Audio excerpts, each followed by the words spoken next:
Vyhrát soutěž je asi nejslastnější pocit pro sochaře, co je vůbec možný.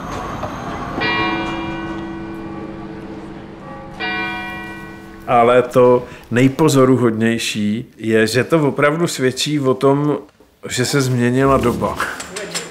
Že můžou někde dát prostor pro takhle prestižní sochu člověku mýho typu myšlení a projevu. Je to něco naprosto nečekaného, nezvyklého. Myslím si, že to je důsledek získané svobody. Za komunistů by tohle vůbec nebylo možné. Hele, šlo by to kousek za Markem, nepatrně.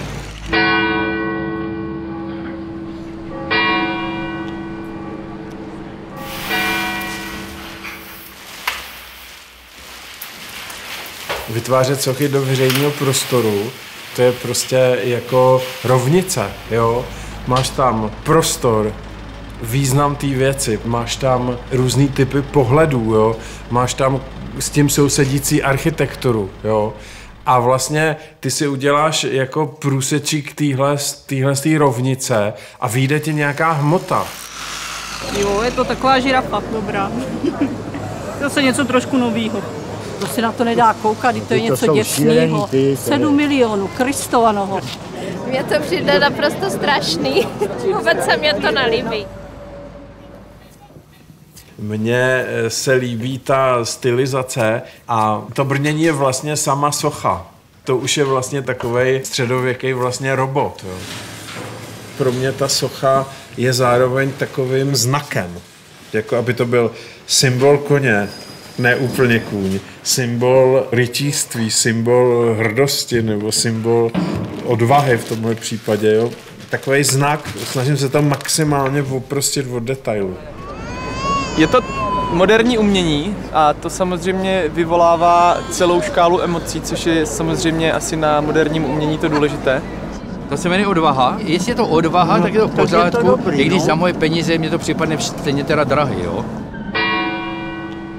No já myslím, že to funguje dobře. Já mám jako dost odlišný názory než většina lidí. Na všechno možný. Na umění, na politiku, na svět.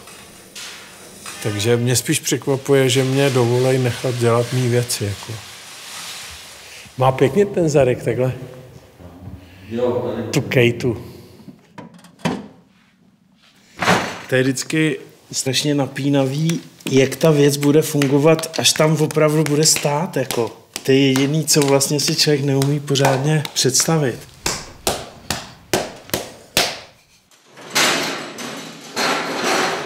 Pomník je přihlášení se k tradici, k významným osobnostem.